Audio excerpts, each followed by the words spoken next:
Milk soap bar. এর milk lotion প্রতিবার গোসলের পর আমার ত্বক রাখে নরম ও মসৃণ। সবাইকে ঈদের অনেক অনেক শুভেচ্ছা। আমন্ত্রণ জানাচ্ছি আমাদের ঈদ স্পেশাল আয়োজন মেরিল মিল্ক সোপ বার নিবেদিত তারার ঈদের আজকের এপিসোডে। প্রিয় দর্শক, আমি শান্তা জাহান্ত রয়েছি পুরো ঈদের এই সময়টা জুড়ে বাংলা টিভির পর্দায় আপনাদের জন্য, আপনাদের প্রিয় তারকাদের সাথে নিয়ে। আজ যে তারকা এসেছে সে তারকা শুধু আপনাদের প্রিয় নয়, আমার খুব স্পেশাল একজন। অ্যান্ড ইয়েস, যেটা হয় যে সারা বছর কম বেশি যতটাই দেখা হোক না কেন, ঈদের এই সময়টাতে ওর সাথে আমার কিন্তু চমৎকার একটা আড্ডা হয়ে যায় আপনাদেরকে ঘিরে। সো চলুন পরিচিত হয়ে নিই আমাদের আজকের তারকার সাথে। আমার সাথে আজ রয়েছেন আমাদের জনপ্রিয় চলচ্চিত্র নায়িকা, অভিনেত্রী এবং যিনি তার প্রথম অভিনয়ের শুরুতেই জাতীয় চলচ্চিত্র পুরস্কার দিয়ে যাত্রাটা শুরু করেছিলেন এবং আমাদের সুরঙ্গ চলচ্চিত্রের একমাত্র সুইট মেয়েটা, সে আর কেউ নয়, তমা মির্জা। অনেক অনেক শুভেচ্ছা। কেমন আছো? আমি খুব ভালো আছি শান্তাপু, তুমি কেমন আছো? খুবই ভালো আছি। আর তোমার সাথে বসতে তো সবসময় ভালো লাগে। হ্যাঁ, আমি আসার পরে কমপ্লেন ছিল, ইস তোমার সাথে আমার আড্ডা কেন হয় না, মানে এটার কাজের ব্যস্ততায় না বলো। হয় না। আমি না জানি না, আমাদের না, আমি একটা জিনিস খেয়াল করলাম, যত সময় যায় বন্ধু তত কমে যায়। আসলে বন্ধুত্ব থাকলেও মানে একটু মানে ডিসটেন্স বেড়ে যায়, বন্ধু কমে যায়, আড্ডা কমে যায়, সেই আগের মতন ধরো ইচ্ছা করে না যে সবাই আবার হ্যাঁ হয়তো খুব অকেশনালি হয়, কিন্তু আগে যেরকম ধাপধুপ আমরা বের হয়ে যেতাম যে চলো তোমার আমার নাইট ওয়াকটা আবার স্টার্ট করতে হবে। আচ্ছা বলো, ঈদ কেমন কাটছে? ঈদ খুব ভালো কাটছে। ঈদের সময়টা তো আমাদের খুবই স্পেশাল। দেখা যায়, আমি অবশ্য দেখেছি যে তুমি তোমার ফ্যামিলিকে সময় দিতে অনেক বেশি পছন্দ করো। তো ঈদের দিন সকাল থেকে নিয়ে তোমার কি কি প্ল্যান ছিল যে এটা আমি করব এবং এটা আমি করেছি? ঈদের দিন আগে যেটা হয়েছে, গত বছর খুব একটা অভিযোগ ছিল বাসা থেকে যে আমার তো রোজার ঈদে মুভি রিলিজ হয়েছিল, তো আমি একদমই টাইম দিতে পারিনি। আমি ঈদের দিন 3টা-4টার দিকে বের হয়ে গিয়েছি আর রাত 1টার দিকে আমি বাসায় ফিরছি। সো কেউ আমাকে পায় নাই। তো এবার সবাই খুব খুশি যে না, এবার একদম বাসায় থাকবো, সবাইকে নিয়ে ঘুরবো। এইটা যখন শুনছে সবাই খুশি হয়ে গেছে। That's great. অ্যান্ড তোমার ভাইটাও বড় হয়ে গেছে, আঙ্কেল আন্টির কিন্তু আগের চেয়ে একটু বয়স বেড়েছে। এখন তুমি দেখবে যে মানে আমাদের প্রতি না তাদের অনেক এক্সপেকটেশন বেড়ে যায়। হ্যাঁ, মানে ওই যে বলে না যে বাবা মার বয়স যখন যত বাড়তে থাকে বাবা মা আরও বাচ্চা হয়ে যায়, তো ওইটাই। বাট ঠিক আছে, আমার কথা সুস্থ থাকুক, আমার সাথে থাকুক একদম। এবং এটাতে আমাদের মধ্যে মানে একটা প্রশান্তি কাজ করে। আমি তো চিন্তাই করতে পারি না যে ধরো অনেকের যখন মানে আগে তো বুঝতাম না, এখন বুঝি। যখনই শুনি কারোর বাবা মা আর নেই, চলে গেছে, আমার না মনে হয় যে ওই মানুষটা কি পরিমাণ কষ্ট হচ্ছে আর কি বাবা মা ছাড়া। মানে এখন ধরো হুট করেই মনে হলো আম্মু ডাক দিলাম, একজন ডাক শুনতেছে, আব্বু, মানে চিন্তা করা যায় না। তুমি দেখো, তুমি যখন ঈদের দিন একটু সময় নিয়ে ঘুমাবে তখন কিন্তু মা এসে সবার আগে বলবে যে তোমা তাড়াতাড়ি করে ওঠো, কারণ ঈদের দিন এত বেলা করে ঘুমানো যাবে না, রেডি হও, ফ্রেশ হও। লাইফ আমি কিছুই চিন্তা করতে পারি না। আল্লাহ তাদেরকে অনেক হায়াত দারাজ করুক এবং আমার আয়ও দিয়ে দিক, তারা ভালো থাকুক ইনশাআল্লাহ। আচ্ছা, এখনকার ঈদ আর ছোটবেলার ঈদ নিয়ে একটু গল্প শুনতে চাই। এখনকার ঈদের সকালটা মানে কিভাবে করে শুরু করো? লাইক পায়েস খাও, সেমাই খাও, খিচুড়ি খাও, এরকম গল্প কি আছে?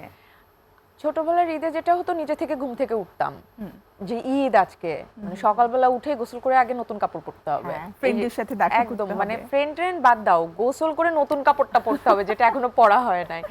আর এখন ঈদে যেটা হয় যে আম্মু এসে ঘুম থেকে তোলে যে উঠো, মানে সময় হয়ে গেছে। হ্যাঁ, সালামটা আগে কাকে করতে, আন্টিকে নাকি আঙ্কেলকে?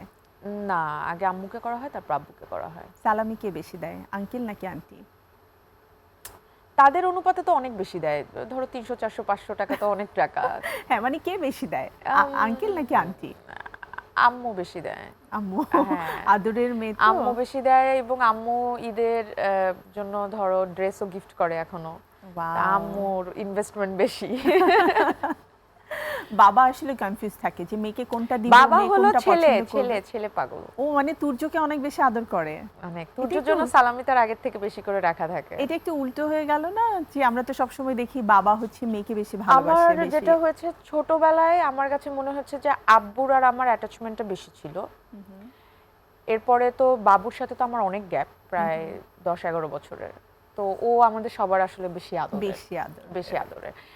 আর মেয়েরা যত আমার মনে হয় যে ছোটবেলায় বাবার সাথে বেশি অ্যাটাচড থাকে, বাট একটা বয়স হতে থাকে যখন সে বুঝতে পারে যে মানে মার স্যাক্রিফাইস, মার লাইফের কতটা প্রাধান্য। কারণ বড় হতে হতে তুমি দেখবা আমরা বাবার সাথে শেয়ারিংটা কমায় ফেলি, যেটা ছোটবেলায় বেশি থাকে, মার সাথে বেড়ে যায়। এন্ড একটা না বন্ধুত্বের সম্পর্ক হয়ে যায় তখন মামের সম্পর্কের চাইতে বোঝাপড়াটা অনেক বেশি হয়। এটা খুব চমৎকার বলেছো। আচ্ছা, ঈদের সকালে আন্টির হাতের কোন খাবারটা দিয়ে তোমার শুরু হয়? সেমাই খাওয়া হয়, আম্মুর সেমাই অনেক মজা হয়, অনেক মজা হয়। আমার লাচ্ছি সেমাই অনেক পছন্দ। আচ্ছা, তো নর্মাল সেমাইও খাওয়া হয় বা লাচ্ছা সেমাইও খাওয়া হয়, এটাই আমার সকালবেলা খাওয়া হয়। নর্মালি সকালবেলা মিষ্টি এত চিন্তা করা যায় না, কিন্তু ঈদের দিন এটা খেতেই বেশি ভালো লাগে। হ্যাঁ, না হলে মনে হয় যে ঈদটা মানে শুরু হলো না আসলে। আর তোমার হাতের স্পেশাল খাবার কোনটা করা হয় যেটা বাসায় আমার সবাই ঈদের দিন পছন্দ করা করে? হয় না, বিশ্বাস করো। আমার আম্মু আমি রান্নাঘরে যেতে চাইলে আমাকে যেতে দেয় না। তখনই উনি আমাকে ডাকে যখন আর পারতেছে না, ধরো অনেক প্রেশার হয়ে যাচ্ছে, বা তখনও ডাকে না। ইনফ্যাক্ট তখন আমি নিজে থেকে যে আমি একটু করি, তাও না থাক করা লাগবে না তোমার, তুমি পারবা না। আমি না, আমি পারি। তুমি পেঁয়াজ কুচাতে পারবা না, না আমি পারি। তুমি সালাদ বানাতে, আমি পারি। আচ্ছা ঠিক আছে, তখন গিয়ে করতে দেয়। তাও ধরো করার মধ্যে অনেকবার সে নোটিস করে যে আমার কোনো কিছু লাগবে কি না, নাকি।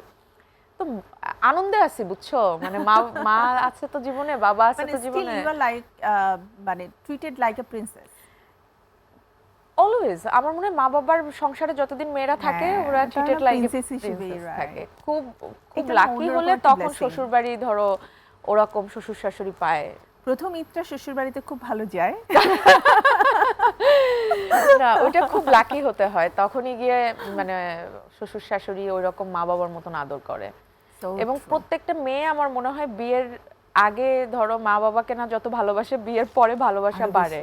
এবং তখন তারা বুঝতে পারে যে ওই আদর, ওই যে খাটের পরে বসে থাকবা বা এখানে থাকবা, মা এসে গালে তুলে তুলে খাওয়াই দিবে, বাবা এসে বলবে যে কি লাগবে, ঠিক আছো কিনা, শরীর কেমন, এটা তো পাওয়া খুবই কঠিন।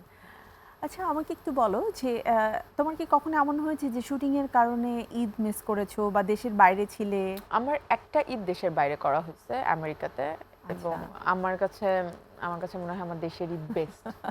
মানে তুমি কিছু নাও করো, তাও তুমি যে এই যে সকালবেলায় তোমার বাবা ভাই থাকলে ওরা যে নামাজ পড়ে আসতেছে, ওরা যে পাঞ্জাবি পরা, শুদ্ধতা কাজ করে, তাই না? দুপুরবেলায় মার হাতের রান্না, এর মধ্যে তো যদি এলাকার মধ্যে তো গান বাজনা বাজতে থাকে, ওমর রমজানের রোজার ঈদ যে আসছে, এইটা তো তোমার বাইরে হয় না। একটু দেখবে বারান্দা দিয়ে তাকালেও রাস্তাঘাটে যারা থাকে অনেক গান টান বাজে, এইটা। তারপর যেখানে তাকাবা সবাইকে দেখবা পাঞ্জাবি পরা, একটা ঈদের আমেজ। মেয়েদের দেখবা ছোট বাচ্চাদের নতুন কাপড় পরে ঘুরে বেড়াচ্ছে। এইটা শুধু আমাদের দেশে, বাংলাদেশে সম্ভব। আর মনে হয় কি সেদিন ওয়েদারটাই চেঞ্জ হয়ে যায়। আমি তো লাস্ট ইয়ারে যখন কাতারে ছিলাম, ঈদের দিনই আমাদের শোজ ছিল, তো যাওয়ার আগে না আই ওয়াজ সো এক্সাইটেড যে ওয়াও, দেশের বাইরে ঈদ করব। এবং যেহেতু কাতার মানে মিডল ইস্ট, অনেক বাঙালি আছে, একটা মানে আমাদের ইসলামিক কালচারের ভাইবটাও থাকবে। বাট ট্রাস্ট মি, আমি সারাটা দিন মিস করেছি যে আমি কেন আসলাম অ্যান্ড লিটারেলি আমি রুমের মধ্যে ভিডিও কলে সারাক্ষণ আমার ফ্যামিলি সবার সাথে ছিলাম। আমি ওই যেবার গিয়েছিলাম ওবার অনেক আগে, মনে হয় 2020-এর দিকে, ওই একটা ঈদে আমি দেশের বাইরে করেছি। আমিও সেম আম্মুকে ফোন দিছি, ভিডিও কল। ইন্টারেস্টিং শোনো, আমার তো ঈদের দিন মানে পোলাও মাংস খেতে হবে, আমি বাইরের রান্না খেতে পারি না, একদমই পারি না। আমার যদি কখনো আম্মু বাসায় না থাকে বা অসুস্থ থাকে, তখন আমি রান্না করি। আমরা আর মানে থাকে না যে অন্যের রান্না খেতে পারি, মানে কি মানে ওই মজাটা, ওই স্বাদটা পাই না। মানে খেতে হবে বলে খাই, হ্যাঁ, মানে ওই স্বাদটা পাই না। অনেকের রান্না অনেক মজা হয়, বাট আমার মানে থাকে না, এক একজনের কাছে তার মার রান্না বেস্ট। এটা আমি বলবো আমার মার রান্না বেস্ট, তুমি বলবো তোমার মার রান্না বেস্ট। হ্যাঁ, এটা না একটা হাতের মানে এটা হয়ে যায়, জাদু থাকে মায়েদের হাতে। মানে এটা তার মানে যে কোনো সন্তানের কাছে তার মার রান্না হলো বেস্ট। তো আমি ঈদের দিন এখন আমার তো মোরগ পোলাও খেতে ইচ্ছা করছে, আমার ডিমের কোরমা খেতে ইচ্ছা করছে, রোস্ট খেতে ইচ্ছা করছে। এখন আমি কিভাবে, মানে এটা এখন আমি কোথায় পাবো? এরপর আম্মুকে ভিডিও কল দিছি, দিয়ে আম্মু বলে দিছে আমার ওইটা ফার্স্ট মোরগ পোলাও রান্না, মানে আমি কখনো মোরগ পোলাও রান্না করিনি। তো আম্মু বলে দিছে, তো আম্মু আবার মোরগ পোলাও কি করে, ডিমটা দিয়ে দেয়। আচ্ছা। তো আগে ডিমটা রান্না করে ওটাই করে একদম 1 ঘন্টার মতন আম্মু ভিডিও কলে 1 ঘন্টার মধ্যে আমি সব রান্না করছি আর খেয়ে আমি বলছি আম্মু অনেক মজা হয়েছে, আম্মু আম্মু তোমারটার থেকে মজা হয়েছে, মানে এরকম, মানে আমার এখনো মনে আছে। আচ্ছা, এমন কি কখনো হয়েছে যে কোনো ভক্ত ঈদের সময় একদম পাগল যে দেখা করবই, আপনার জন্য আমার একটা গিফট আছে, সেই গিফটটা নিয়ে আমি আপনার সাথে দেখা করতে চাই, ঈদ সালামি দিতে চাই, এমন কি হয়েছে? স্পেশালি আমরা সুরঙ্গর ময়নার তো অনেক ভক্ত পেলাম। না, এখন যেটা হয় ধরো এইটা ছিল তখন যখন আমার মনে হয় এই ট্রেন্ডটা ছিল শাবনূর আপু দের ওই জেনারেশন পর্যন্ত, মানে 90s এর ওই সময়টা। হ্যাঁ, এখন ধরো তখন দেখা যেত না, তো তখন এফডিসির সামনে মানুষ ভিড় করতে, একটা নজর গাড়িটা ঢুকবে বা বের হবে অতটুকু দেখবে, বা শুটিং দূর থেকে দেখবে। এখন শুটিং ধরো চলতেছে, কোনো পথচারী সে হেঁটে চলে যাচ্ছে, একটু দেখতে পারে, বাট মানে দাঁড়ায় শুটিং দেখার আগ্রহ এই না, কারণ এখন সবকিছু এত ইজি হয়ে গিয়েছে। তুমি ফেসবুকের মধ্যে সব দেখতেছো, কে কি পড়তেছে, কে কি খাচ্ছে, ইভেন এই যে ডেইলি লাইফের যে রিলস মানুষ বানাচ্ছে, কন্টেন্ট ক্রিয়েট করতেছে, সো পার্সোনাল লাইফ তো ওইভাবে কিছু নাই। তো অনেক কিছুই এখন কমে গেছে, কিন্তু এখন সেলফি, এখন আর ওই যে তোমার আগে যে একটা কমেন্ট করে ভালো লাগাটা খুব সহজে জানিয়ে দেয়া যায়। হ্যাঁ, আগে যেমন ওইটাকে কি বলে, ওই যে আহারে মনে আসতেছে না, না না, ওই যে তোমার আগে যে একটা কাগজ নিয়ে এসে যে নিত, ও অটোগ্রাফ, হ্যাঁ, এখন অটোগ্রাফের কিন্তু দেখো অটোগ্রাফ নামটাই মনে আসতেছে না, কারণ এখন আর কেউ নেয় না এটা। হ্যাঁ, এটা না আমার খুব খারাপ লাগে জানো, একটা সময় ছিল মানে আমি আমার প্রিয় টিচারদেরও অটোগ্রাফ রেখে দিতাম। হ্যাঁ, এবং আমার আলাদা একটা ডায়েরি আছে যেখানে আমার সব টিচারদের অটোগ্রাফ নেওয়া আছে। এই জিনিসগুলো না এখন একদমই নাই। তো তারপরেও আমার বার্থডেতে এটা বেশি হয়, আমার বার্থডেতে আমি প্রচুর ফুল পাই, আমার বার্থডেতে আমি অনেকগুলো কেক পাও, আমি কিন্তু দেখেছি। কিন্তু হ্যাঁ, কিন্তু যেমন আমার একটা বার্থডে ছবি আছে, তুমি দেখবা আমার বয়স ওই বার্থডেতে যততে পা দিয়েছে ততগুলো ফ্লাওয়ারের ছিল, ফ্লাওয়ার বুকে ছিল, হ্যাঁ ততগুলো ছিল। এবং আমি মানে আমার বাসা তো আসলে ওইভাবে কেউ চিনে না। ইউ গট সো লাকি যে এত কিছু তুমি পেয়েছো। এই গল্পটা আমি একটু শুনতে চাই, তো আমার কাছ থেকে ছোট্ট একটা বিরতি নিয়ে আসি। তোমার প্রিয় দর্শক, আড্ডা হচ্ছে আমার প্রিয় তোমার সাথে, আবারও ফিরে আসবো আড্ডায়, কিন্তু তার আগে নিতে হচ্ছে ছোট্ট একটি বিরতি। দেখা হচ্ছে বাংলা টিভির পর্দায় মেরিল মিল্ক সোপ বার নিবেদিত তারার ঈদের সাথেই থাকুন, ফিরছি এখনই। মেরিল মিল্ক সোপ বার, এর মিল্ক লোশন প্রতিবার গোসলের পর আমার ত্বক রাখে নরম ও মসৃণ। আফটার ব্রেক আবারও আমন্ত্রণ আমাদের ঈদ স্পেশাল আয়োজন মেরিল মিল্ক সোপ বার নিবেদিত তারার ঈদের সাথে রয়েছে আমার প্রিয় তমা মির্জা। তো আবারও ফিরে যাচ্ছি আড্ডায়। এই কথা শোনার পরে কিন্তু অনেকেই আমাকে জেলাস করা শুরু করবে, but I can't control myself এটা বলা থেকে। না, আমি তো তোমার প্রিয়, সো তুমি প্রিয়র সাথে তো আমার তো বলতেই পারো। এটা না আমি অনেককে আসলে হয় না অনেক সময় অনেক, হ্যাঁ তুমি তো ওকে বেশি ভালোবাসো, আসলে এটা না হয়ে গেছে। আমরা এত একসাথে সময় কাটিয়েছি, এত প্রোগ্রাম একসাথে করেছি, সো এটা হয়ে গেছে। কোন সময়টাতে তুমি দেখো যে সময়টাতে অনেক মানুষ অনেকের সাথে হয়তো দেখা করতে পারতো না, হয়তো মেশার সুযোগ পেত না, বাট ওই সময়টা তো ইভেন কোভিডের টাইমেও তো আমরা দেখা না হলেও কথা হয়েছে। রাইট, আমি তুমি একসাথে পার্কে হাঁটতাম, রাইট, তুমি তোমার গাড়ি দিয়ে এসে আমাকে পিক করে নিয়ে যেতে। সো এই সময়গুলো তো অন্যরকম প্রেশাস। হ্যাঁ, এই জিনিসগুলো না, মেমোরিজ গুলো তো থেকে যায়, তুমি চাইলেই তো ভুলতে পারবে না। আমি যেমন তোমাকে ভুলতে পারবো না, তুমি আমাকে ভুলতে পারবে না। So true. এন্ড স্পেশালি আমাদের সবচেয়ে স্পেশাল ট্যুর ছিল রাজশাহীর ট্যুর। হ্যাঁ, লিচু মনে আছে তোমার? ও মাই গড, আমি তো লিচুর পাগল। আমার মানে সবথেকে পছন্দের ফল হলো লিচু।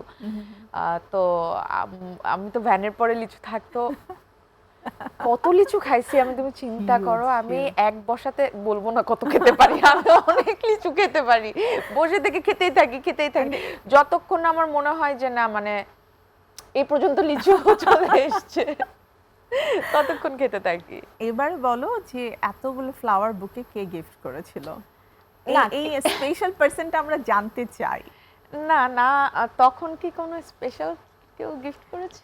স্পেশাল হওয়ার জন্য গিফট করেছিল। হ্যাঁ হ্যাঁ, যে আমি স্পেশাল হতে চাই, so this is for you. এতটুকু বলতে পারো, হওয়ার জন্য গিফট করেছিল, বাট হয়নি সামহাউ। সিরিয়াসলি? হ্যাঁ।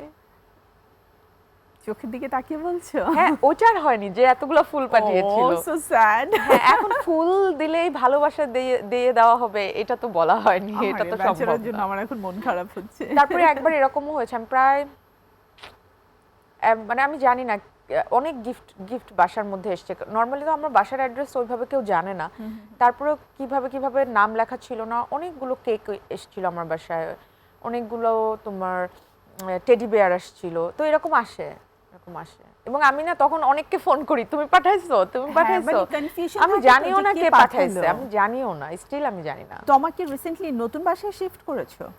না না, আমার আমার আগের বাসাতেই নতুন করে ডেকোরেশন করেছো এভরিথিং? না, নতুন বাসাও আছে, পুরনো বাসাও আছে। আচ্ছা, ওকে। সো এটা নিয়ে একটা কনফিউশন ছিল, বিকজ কিছুদিন আগে আমি সোশ্যাল মিডিয়াতে যখন দেখলাম আমার মনে হলো আচ্ছা হ্যাঁ, কথা তো হচ্ছে না বেশ কিছুদিন, ওকে শিফট করে গেল কিনা। না, আমার দুটো বাসাই আছে। রাইট, ওকে। সো চলো এবারে একটু ঈদ নিয়ে আর কাজ নিয়ে বোথ কথা বলতে চাই। গত বছর ঈদে তো দাগি সিনেমাটা রিলিজ হলো, টান টান একটা উত্তেজনা, একদমই ভিন্ন তোমার রকমের। প্রোগ্রামেও আমি এসেছিলাম। রাইট, একদম ভিন্ন রকমের একটা চরিত্র তোমার ছিল। এবারের ঈদে তো তোমার চলচ্চিত্র না গেলেও তোমার কো আর্টিস্ট কলিগ যারা, তাদের অনেকগুলো চলচ্চিত্র আসছে। সো প্ল্যান কি, কোনটা দিয়ে দেখো, শুরু করবে? গতবার যখন কেউ বলে, এই প্রশ্নটা আমি অনেকগুলো প্রোগ্রামে পেয়েছি, আমি তোমাকে এটার একটু একটু মানে কি বলে ডিটেইলিং এ বলতে চাই। অনেকে বলে যে এবার যে তোমার ছবি রিলিজ হলো না, তোমার কি জেলাস লাগে, তোমার কি মন খারাপ হয়? যেবার আমার রিলিজ হয়েছে তখন সেবার অনেকের হয়নি। অনেকের মানে কি অনেকেরই হয়নি। হ্যাঁ, একজন ইন্ডিয়ান হিরোইন ছিল, একজন বাংলাদেশি হিরোইন ছিল, এরকম সব মিলে 3টা হিরোইনের সম্ভবত মুভি এসেছিল। তো তার মানে কি অন্য অন্য যারা তারা কি মন খারাপ করেছে না? তারা আমার মুভি দেখেছে। কেন হবে? আমি না হ্যাঁ, এটাই বুঝি না। তারা কিন্তু আমার মুভি দেখেছে, হ্যাঁ, আর তারা মন এনজয় খারাপ কেন করেছে। হবে?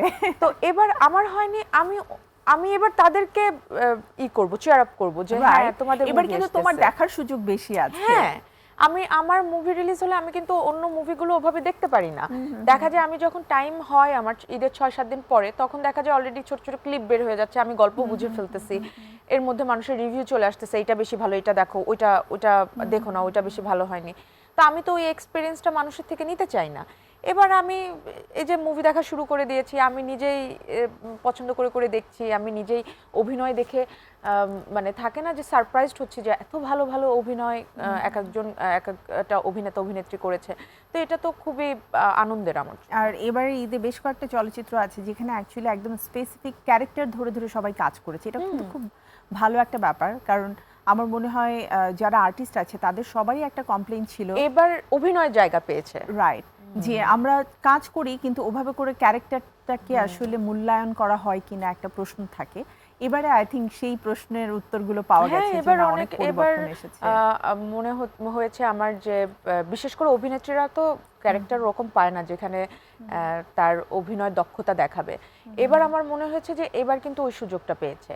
তুমি যদি বনলতা এক্সপ্রেস দেখো, তুমি যদি এবং পুরো একটা বাল্ক টিম নিয়ে কাজ করেছে তামিনুর, তুমি যদি প্রেসার কুকার দেখো, তারপরে তুমি দম দেখো, মানে সবাই কম বেশি কিন্তু এবার একটা মানে যে ধরনের ক্যারেক্টার প্লে করেছে ওটার থেকে ডিফারেন্ট ক্যারেক্টার পেয়েছে একদম। এবার প্রেসার কুকারের কথা যেহেতু চলেই আসলো, আমার মাথায় অবশ্যই এটা চলছিল, তো প্রেসার কুকার নিয়ে শুনবো। আমার তো মানে মনে হয়েছিল যে পোস্টারে আমি তমাকে দেখতে পাবো, কেন তমা নাই। না, আমাকে কেন দেখতে পাবা তোমার মনে হয়েছে? বিকজ তুমি যেমন মানে ভেবেছো যে হয়তো এতগুলো মেয়ের মধ্যে তমা নারী কেন্দ্রিক ফিল্ম তমা থাকতে পারে। আমার মনে হয় যে ওইটা ডিরেক্টর মনে করেছেন যে উনি যে 4টি ক্যারেক্টার ভেবেছেন, ওই 4টি ক্যারেক্টারে যে 4জন ভালো করবে উনি তাদেরকে কাস্টিং করেছে।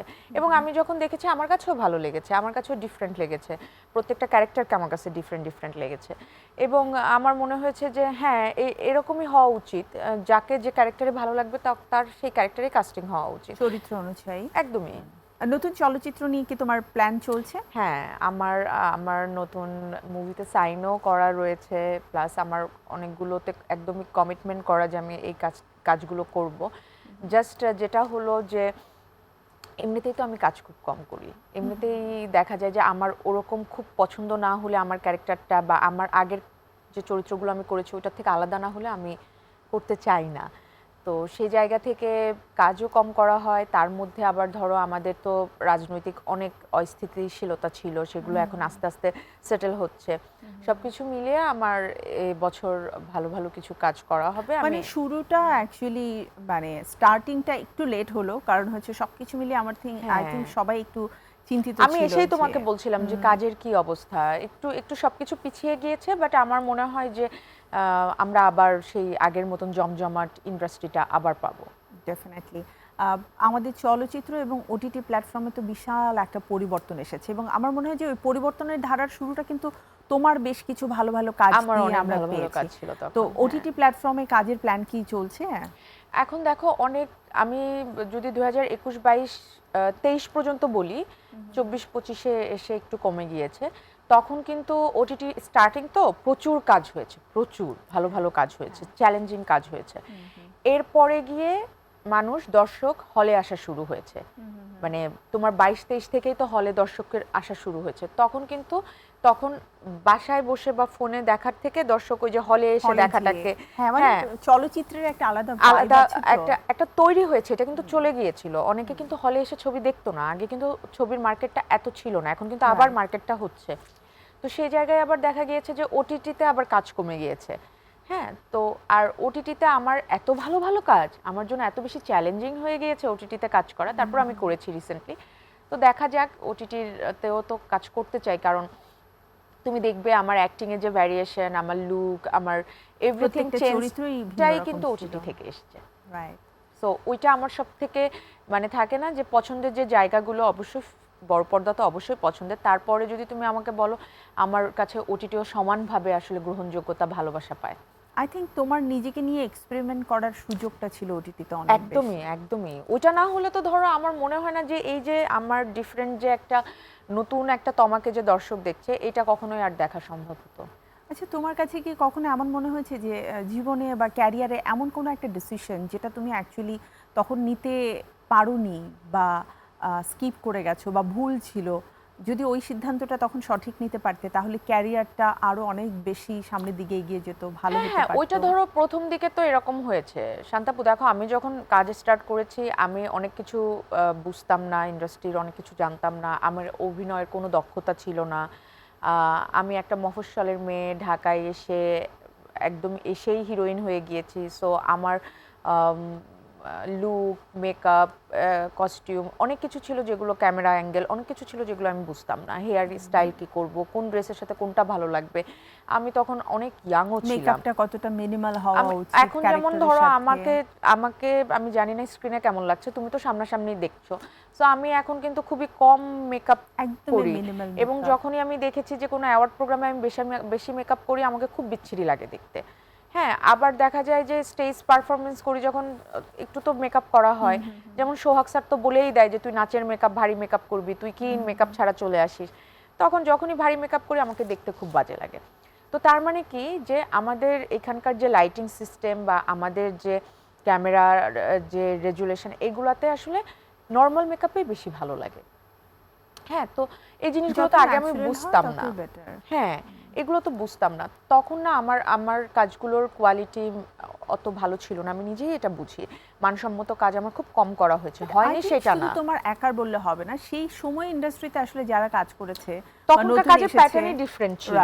হ্যাঁ, তখন ছেলেরাও ওভার মেকআপ করতো। হ্যাঁ, বাট তারপর আমার মনে হয়েছে যে ওইটা থেকে আমি শিখেছি, আমার কোনো রিগ্রেট নাই। আমি শিখেছি, তখন তো 35 ক্যামেরাতে অ্যাকচুয়ালি শুট করা হতো, সো সবকিছু আমি তখন শিখেছি, আমার কোনো রিগ্রেট নাই, এবং ওইটাই এখন আমার কাজে দিচ্ছে। আমার মনে হয় হ্যাঁ, আমি অনেক পলিটিক্সের মধ্যে তখনও পড়তাম, এখনো আমি অনেক পলিটিক্সের শিকার হই, ফিল্ম পলিটিক্স বা একটা গ্রুপ হয়ে গিয়েছে, সেই গ্রুপের অনেক পলিটিক্স থাকে। মানে সিন্ডিকেটের আওতা ভেঙে নতুন কিছু মানে করার জন্য আসলে তোমাকে কতটা অ্যাক্টিভ হওয়া উচিত? না, আমার যেটা মনে হয় যে আমার যদি ওই অ্যাক্টিংয়ের অতটুকু আমার মধ্যে দক্ষতা বা ক্যাপাসিটি না থাকতো, ক্যাপাবিলিটি না থাকতো, তাহলে আমি কখনো এত অল্প বয়সে ন্যাশনাল অ্যাওয়ার্ড পেতাম না। সো আমি যখন একজন ভালো ডিরেক্টরের হাতে পড়েছি, তখন কিন্তু আমাকে দিয়ে একটা ভালো কাজ করেছে, এবং যেটাতে আমি ন্যাশনাল অ্যাওয়ার্ড, ভালো একটা আউটকাম এসেছে, যেটা সব শিল্পীদের লাইফের একটা স্বপ্ন থাকে। তার মানে কি যে আমার পলিশিং এর অভাব ছিল সেই পলিশটা হয়ে আমি 2020-এ আবার ব্যাক করেছি। তো করার পরে আমি আমার বেস্টটা দিয়ে, আমি আমার ডেডিকেশন দিয়ে, আমার অনেস্টি দিয়ে আমি আমার কাজটা করি। তো যদি এই অনেস্টির ভ্যালু থাকে ইন্ডাস্ট্রিতে, অবশ্যই এই পলিটিক্সের ভেতর থেকে আমি বের হয়ে যেতে পারবো, ভালো কাজ করবে। এবং আমি বিশ্বাস করি যারা ডিরেক্টর ক্যারেক্টার নিয়ে কাজ করেন, সেই ক্যারেক্টারের সাথে যখন তোমার ম্যাচ করে যাবে, ডেফিনেটলি কিছু তোমার কিছু আমার তো মনে হয় কিছু কিছু জায়গায় তো আমার মনে হয় যে পরিচালকদেরকে একবার হলেও চিন্তায় আনতে হবে যে এই ক্যারেক্টারটা তো আমার ভালো করবে, কারণ আমি এত ভার্সেটাইল ক্যারেক্টার করে এসেছি, এত চ্যালেঞ্জিং ক্যারেক্টার করেছি। তাদেরও কিন্তু মানে চ্যালেঞ্জ নেয়ার একটা মন মানসিকতা থাকা উচিত, এবং একটা জন্ডা থেকে বেরিয়ে এসে নতুন কিছু করার ইচ্ছাটা না, থাকা এখন উচিত। যেটা হয় ধরো কিছু সব জায়গায় ধরো স্বজনপ্রীতি থাকে, সব জায়গায় তুমি দেখবা। আচ্ছা, তবে থামিয়ে দেই, এই স্বজনপ্রীতির গল্পটা একটু জানবো, তার আগে ছোট্ট একটু বিরতি নেই। প্রিয় দর্শক, রয়েছেন আমাদের সাথে বাংলা টিভির পর্দায় ঈদ স্পেশাল আয়োজন মেরিল মিল্ক সোপ বার নিবেদিত তারার ঈদের সাথেই থাকুন আমাদের। ফিরছি এখনই ছোট্ট বিরতির পরে। মেরিল মিল্ক সোপ বার, এর মিল্ক লোশন প্রতিবার গোসলের পর আমার ত্বক রাখে নরম ও মসৃণ। প্রিয় দর্শক, বিরতির পরে আবারও আমন্ত্রণ আমাদের ঈদ স্পেশাল আয়োজন মেরিল মিল্ক সোপ বার নিবেদিত তারার ঈদে। রয়েছেন আমাদের সাথে বাংলা টিভির পর্দায় আমাদের প্রিয় তারকা তমা মির্জাকে নিয়ে। তো আমরা আবারও তোমার কাছে ফিরে যাব, এবং খুব মানে সেন্সিটিভ একটা জায়গাতে আমরা ছিলাম তমা, সেটা হচ্ছে স্বজনপ্রীতি। হ্যাঁ, প্রত্যেকটা জায়গায় স্বজনপ্রীতি থাকে। দেখো, জবের ক্ষেত্রে বলো, বিজনেসে বলো, এই ফিল্মে বলো। না, আমি যদি স্বজনপ্রীতি না বলে কোটা বলি আরো বেশি ভালো হবে, কারণ সব জায়গায় কোটা নিয়ে এত কিছু হয়ে গেল। বাবা, আমি ওই টপিকে যেতেই চাই না। তো স্বজনপ্রীতি সব জায়গায় থাকে। আমার মনে হয় স্বজনপ্রীতিটা ততক্ষণই দৃষ্টিকটু না যতক্ষণ পর্যন্ত তুমি ধরো একটা, আমি মুভি নিয়েই বলি, মুভির মানুষ, ধরো একটা ক্যারেক্টার এসছে, তুমি জানো এই ক্যারেক্টারটা তোমায় জাস্টিফাই করবে, তোমায় এটাতে ভালো করবে, হ্যাঁ, তখন তুমি যদি বলো যে হ্যাঁ তমা করুক, একটু স্বজনপ্রীতি কিন্তু সেখানে থাকলো, কারণ তোমার সাথে তোমার একটা ভালো আন্ডারস্ট্যান্ডিং দেখে তুমি তমাকেই আগে ভেবেছো। কিন্তু তুমি জানো যে তোমার থেকে আরেকজন আরো ভালো করবে এবং সে মোর ডিজার্ভিং, কিন্তু তুমি তাকে না দিয়ে একে দিচ্ছ, এইটা আমার মনে হয় এটা ঠিক না। এবং সম্পর্ক অনেক সময় দেখা যায় সম্পর্ক খাতিরেও অনেক সময় অনেক কাজ হয়ে যায়। তো সেই জায়গাটাতেও আমার মনে হয় যে এরকম অনেক হয়েছে, ধরো আমার কাছে একটা কাজ এসছে, আমি বলেছি যে না আমি এটা করব না, হ্যাঁ, মানে এরকম হয়েছে যে তুমি এত কাছের, আমার মনে হলো এটা তোমাকে বলি, আমি না, আপনি আমাকে কাছের দেখে বলেন না, আপনার যদি মনে হয় এটা আমার থেকে কেউ ভালো করবে, ফার্স্ট কলটা আপনি তাকে দেন। রাইট। তো এই জিনিসটা খুব ইম্পর্টেন্ট। এইটা না এক একজনের মানে থাকে না, রিজিক বলো, এক একজনের প্রফেশনে তার ডেডিকেশন বলো, হ্যাঁ, তো এক একটা মানুষের যেটা তার ভাগ্যে আছে, যে যেটা ডিজার্ভ করে তাকে সেটা দেওয়া উচিত। ডেফিনেটলি। মিডিয়াতে রিসেন্ট টাইম অনেক আলোচনা সমালোচনা এবং অনেক প্রতীক্ষার পরে দেখা গেল যে আমাদের খুবই প্রমিনেন্ট নায়িকা বুবলি, সে আবারও প্রেগন্যান্ট, এবং আপাতত তার প্রেশার কুকার রিলিজ হলেও দেশের বাইরে অবস্থান করছে, ইউএসএতে, যতটুকু আমরা জানি। এই ব্যাপারে কোনো মন্তব্য কি আছে তোমার? কারণ তোমার কোয়ার্টিস্ট হিসেবেও কাজ করেছে। দেখো, প্রেগন্যান্সি তো খুব সেনসিটিভ একটা ইস্যু। আর বাট এর আগে মানে যার ইস্যুতে, শাকিব খান ইস্যুতে এর আগে আমরা কি হয়েছে সবকিছু কিন্তু সোশ্যাল মিডিয়াতে দেখেছি। সম্পর্ক নেই, তারা আলাদা হয়ে গেছে, সেপারেশনে ছিল, এবং তারপরে আবার আমরা হঠাৎ করে দেখলাম যে ইউএসএতে আছে। এটা সম্পর্কে আসলে প্রপার উত্তরটা যদি এটা এমন হয় যে আমি একটা ইন্টারভিউতে দেখলাম যে still they are married and মানে এরকম একটা, তার মানে হলো ইফ শি ইজ প্রেগনেন্ট তো এটার সাকিব খানের বেবি। তো যার বাচ্চা মানে সাকিব খানের, উনি এখন পর্যন্ত এটা নিয়ে কোনো স্টেটমেন্ট দেননি, উনি কোনো কথা বলেননি। তো অতীতেও অবশ্য বলেননি, অতীতেও হ্যাঁ অবশ্যই, জয়ের বেলাতেও কখনো বলেননি, বীরের বেলাতেও কখনো বলেননি, বাট ওনার দেখা গিয়েছে যে ঘুরতে যাওয়ার অনেক ছবি ভিডিও বা বাচ্চাদের বার্থডেতে উইশ করা, বাচ্চারা বাবাকে ফাদার্স ডেতে উইশ করা, এগুলো দেখেছি। তো এবার কি হবে আমি জানি না। উনি যেহেতু ওনার লাস্ট মন্তব্য ছিল এরকমই যে ওনার কারোর সাথেই সম্পর্ক নেই, যে দুজনকে নিয়ে আমরা সবসময় কথা বলি, দুজনই ওনার প্রাক্তন। তো আমার মনে হয় যে এরপরে যেহেতু কোনো স্টেটমেন্ট পাইনি, ওই স্টেটমেন্টটার জন্য Wait আমি করতে হবে। ওয়েট করছি অ্যাজ অ্যান অ্যাক্ট্রেস হিসেবে। অবশ্যই না, আমি ওয়েট করছি একজন নর্মাল সাধারণ দর্শক হিসেবে আমার মনেও অনেক ধরনের প্রশ্ন আছে। তো সেই প্রশ্নের উত্তরগুলো আসলে আমি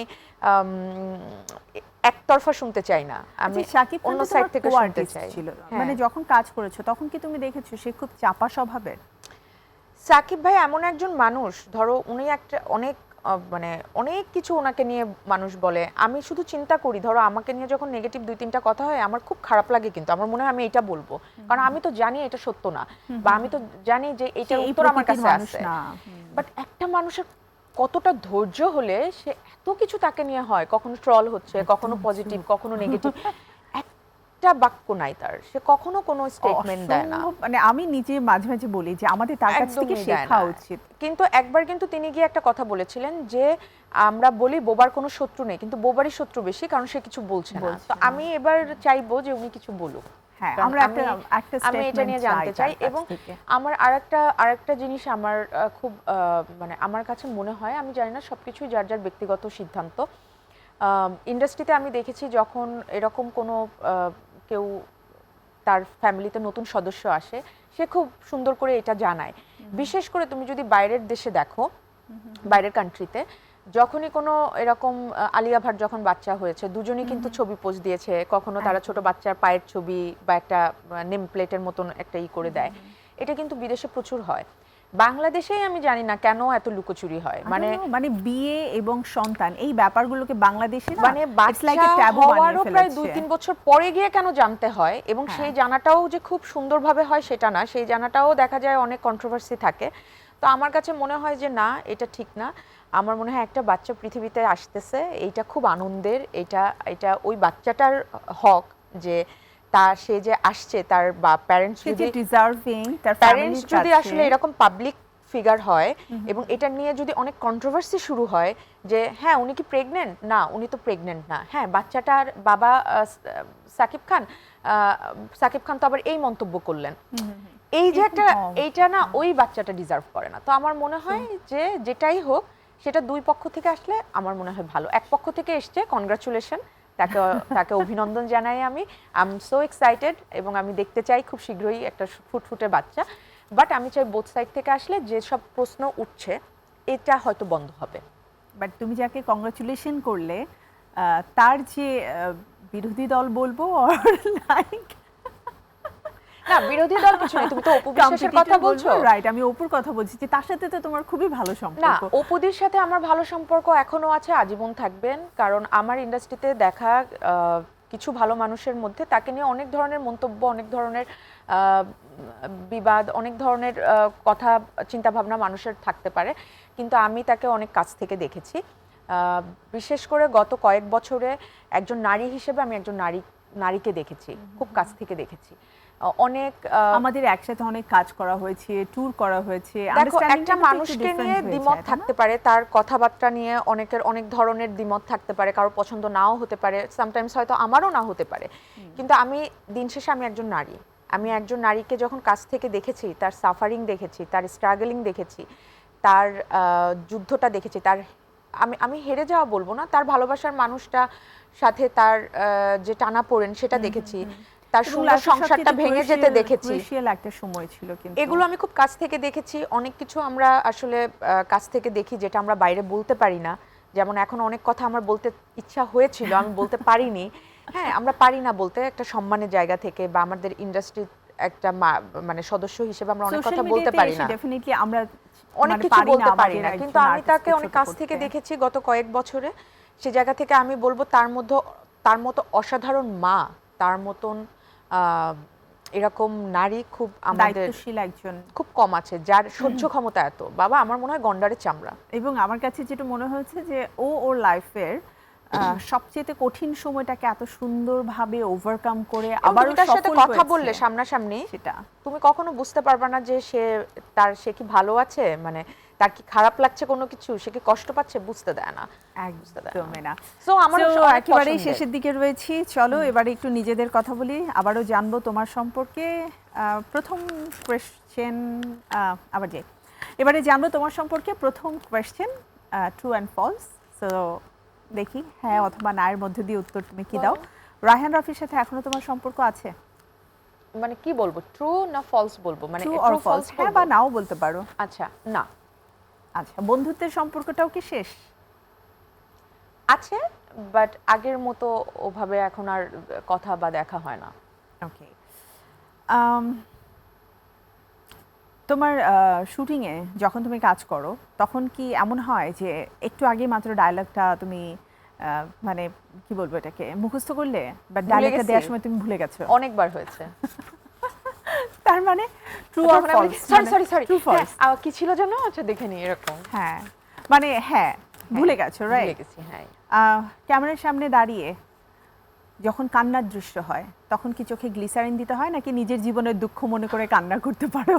নিজের জীবনে দুঃখ মনে করে কান্না করতে পারি। আমার গ্লিসারিন খুব কম, ধরো একটা শট যদি কন্টিনিউ হতে থাকে তখন তো ধরো কাট হওয়ার পর একটু সময় যায়, তো কন্টিনিউ তো কান্নাটা করে কান্না যায় না, তো তখন দেখা যায় যে ওই ব্রেক হয়, ব্রিফ থাকে ডিরেক্টরের যে এটা এভাবে চাচ্ছি, ওইভাবে ক্যামেরার অ্যাঙ্গেল অনেক কিছু থাকে, তখন গিয়ে হয়তো গ্লিসারিন লাগে, বাট ম্যাক্সিমাম শট আমার লাগে না। বাহ, চমৎকার। মানে কত ইমোশনাল না, আমি ওইভাবে ক্যারেক্টারটাতে ইনভলভ হওয়ার চেষ্টা করি নিজেদের মতো করে। ওকে, সো ট্রু ফলস যেহেতু আমরা ট্রু অর ফলস এটার মধ্যেই থাকবো। ঈদের দিনে ডায়েট মেনে চলা তোমার জন্য কঠিন? ট্রু। প্রথমবার সিনেমার সেটে গিয়ে নার্ভাস ছিলে? ট্রু। ঈদের দিনে নতুন সিনেমা দেখতে যাওয়া তোমার পছন্দ না, নিজের মতো করে কাটাতে চাও? ফলস, দেখতে চাই। বেশ কয়েকবার তোমার ফ্যান কোনো কারণে অদ্ভুত পরিস্থিতিতে পড়েছিল, মানে ফ্যানদেরকে নিয়ে? ট্রু। তুমি কি শুটিং সেটে অলওয়েজ টেনশনে থাকো? No, false. আচ্ছা, মানে খুব বেশি রিল্যাক্স? আমি অনেক রিল্যাক্সে থাকি। ওকে, চলো এবারে র্যাপিড ফায়ার, খুব ঝটপট উত্তর হবে। একদিনের জন্য পরিচালক হলে তোমার কাস্টিংয়ে প্রথম কে আসবে, কার নাম নায়ক হিসেবে? কঠিন। এ বাবারে, ডিপেন্ডস স্টোরির উপরে। হ্যাঁ, তারপরও হয় না যে আমি এই নায়ককে নিয়েই কাজ করতে চাই, যে কোনো একটা নাম। একটা? হ্যাঁ। সাকিব খান। ওকে, একদিনের জন্য সাধারণ মানুষ হলে প্রথম কোন কাজটা করতে চাও? আমি তো সাধারণ মানুষই। না, আমি খুবই সাধারণ, আমি খুব কম নায়িকা জায়গায়। তমা মির্জানা, না, শুধুই তুমি তমা। তুমি তুমি তুমি নিজে বলো, মানে আমি সরি, আমি এক কথায় উত্তর দিতে পারছি না, তুমি নিজেই বলো। আমার সাথে যখন তুমি শুটের বাইরে, যখন বাইরে আমরা শপিং করতে যাই বা খেতে যাই, তুমি কি আমার মধ্যে ওরকম দেখো? আমার মনে হয় না। আমার You are মনে হয় always same. অনেকে কমেন্টস করতে পারবে, আমাকে এমনিই দেখে যে আমি শপিং করতেছি, কোনো মাস্ক নাই, হয়তো মেকআপ করা নাই, নরমাল এরকম, মানে সবচেয়ে একটা মজার ব্যাপার কামিজ হচ্ছে টামিজ আমরা পরে কফি হেঁটে শপে চলে গেছি যাই। ট্রাউজার এন্ড টি-শার্ট পরে। হ্যাঁ, which is আমার মধ্যে normal. ওই ভাবচক্কর নাই। ওকে, ফ্যানরা যদি সেলফি তুলতে চায় তাহলে তুমি কি হাসো নাকি একটু লজ্জা পাও? হাসি, লজ্জা পাই না। ঈদের দিনে সবচেয়ে বেশি খাওয়া হয় সেমাই নাকি মোরগ পোলাও? মোরগ পোলাও, বিরিয়ানি, এগুলো বেশি খাওয়া হয়। সবচেয়ে বেশি বিরিয়ানি খোর, আমি জানি। আমি বিরিয়ানি লাভার, তুমি জানো তো। এটাকে বলে বিরিয়ানি খোর। তুমি খোর, লিটারালি oh my বড় একটা প্লেট নিয়ে God, খাও। আল্লাহ বইলো না, আর বইলো না। ঈদের শপিং লাস্ট মোমেন্টে না আগেই করা হয়? প্রতিবার লাস্ট মোমেন্টে করা হয়, এবার আমি আগে করে ফেলেছি, ওকে, কারণ লাস্ট মোমেন্টে গিয়ে সাইজ পাওয়া যায় না। হ্যাঁ ট্রু, Dress এর স্পেশালি কোনো তোমার size পাওয়া সাইজ। যায় না। সবচেয়ে বেশি বলা ডায়লগ অ্যাকশন অর কাট? মানে তোমার সবচেয়ে পছন্দের, বেশি ভালো লাগার dialogue action or cut? Both. দুটোই। দুটোই ভালো লাগে, অ্যাকশনও ভালো লাগে, কাটও। মেকআপ ছাড়া বের হওয়া বেশি ভালো লাগে নাকি মেকআপ নিয়ে? মেকআপ ছাড়া। শুটিং এ বৃষ্টি হলে রোমান্টিক হয়ে যাও নাকি বিরক্তিকর লাগে? বিরক্তিকর লাগে, শুটিং এর মধ্যে বৃষ্টি হলে শুটিং থেমে যায়, তারপর চারিদিকে কেমন হয়ে যায়, ভালো লাগে না। ফোনে সবচেয়ে বেশি সময় কাটে YouTube, Instagram or Facebook? Reels. Facebook. আমি রিলস দেখি, প্রচুর রিলস দেখি, আমার ভালো লাগে। কোনটা বেশি তোমার পছন্দ, ভক্তদের সাথে সেলফি নাকি হচ্ছে অটোগ্রাফ?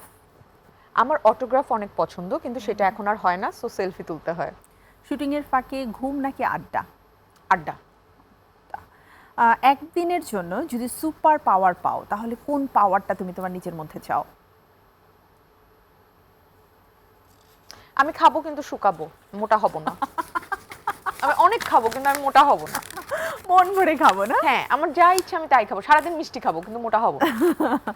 আচ্ছা, এবারে একটু বলো যে সিনেমার জন্য সবচেয়ে পছন্দের সিন তোমার কোনটা?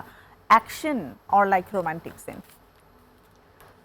আমার ড্রামা সিন অনেক পছন্দ, দুটোর একটাও না, আমার কাছে অলওয়েজ ড্রামা সিন আমার খুব ভালো লাগে। ওকে, সো কথা বলতে বলতে আড্ডা দিতে দিতে সবকিছু জানতে জানতে আসলে সময়টা একেবারেই শেষ। ও না, কিন্তু আমার অনেক কিছু জানার আছে। আমার অনেক কিছু বলতে ইচ্ছা করতেছে। তো ওটা নিয়ে নিশ্চয়ই তোমার সাথে আমার আবারও আড্ডা হবে, স্পেশালি যদি বাংলা টিভি টেলিভিশনে আমাদেরকে তো সময়টা বেঁধে দিয়েছে, কিন্তু তোমার আমার লাইফের সময়টা তো আর বাধা না। না, অবশ্যই। তো সেই আড্ডাগুলো চলতে থাকবে। তোমাকে অসংখ্য ধন্যবাদ জানাচ্ছি তমা। Thank you. বাংলা টিভিকে অসংখ্য ধন্যবাদ এত সুন্দর একটা প্রোগ্রামে আমাকে ডাকার জন্য, আবার আমার পছন্দের মানুষ শান্তাপুর সাথে আড্ডা দেওয়ার সুযোগ করে দেওয়ার জন্য। So thank you Bangla TV, এবং সবাই বাংলা টিভির পর্দায় এই যে ঈদের যে লম্বা প্রোগ্রামগুলো এগুলো দেখতে ভুলবেন না, আমার মনে হয় আপনাদের ভালো লাগবে। একটু ঈদ মোবারকও বলে দাও। ও হ্যাঁ, চলো একসাথে বলি। হ্যাঁ, ঈদ মোবারক। তো থ্যাংক ইউ তমা, তোমাকে আরও একবার ঈদের অনেক অনেক শুভেচ্ছা। আমরা একসাথে ইনফ্যাক্ট ফিল্ম দেখার একটা প্ল্যান করে ফেলবো, কারণ যেহেতু তুমি ফ্রি একদম। আছো, তোমাকে পাওয়া যাবে। তো তোমার সাথে তো আড্ডা চলতেই থাকবে। আমি বিদায় নিয়ে নিচ্ছি দর্শকদের কাছ থেকে। প্রিয় দর্শক, এই ছিল আমাদের আজকের ঈদ স্পেশাল আয়োজন মেরিল মিল্ক সোপ বা নিবেদিত তারার ঈদ। নিশ্চয়ই আপনাদের ভালো লেগেছে। প্রিয়তমার সাথে অনেকক্ষণ আড্ডা হলো, আর এমন সব প্রিয় তারকাদেরকে নিয়ে আমি হাজির হয়ে যাব ঈদের প্রতিটি আয়োজনে। তো সবাই আপনারা ভালো থাকুন, সুস্থ থাকুন, আর চোখ রাখুন বাংলা টিভিতে আমাদের ঈদ স্পেশাল এই পর্বগুলো দেখার জন্য। সবাইকে অনেক অনেক শুভেচ্ছা। আরও একবার ঈদ মোবারক।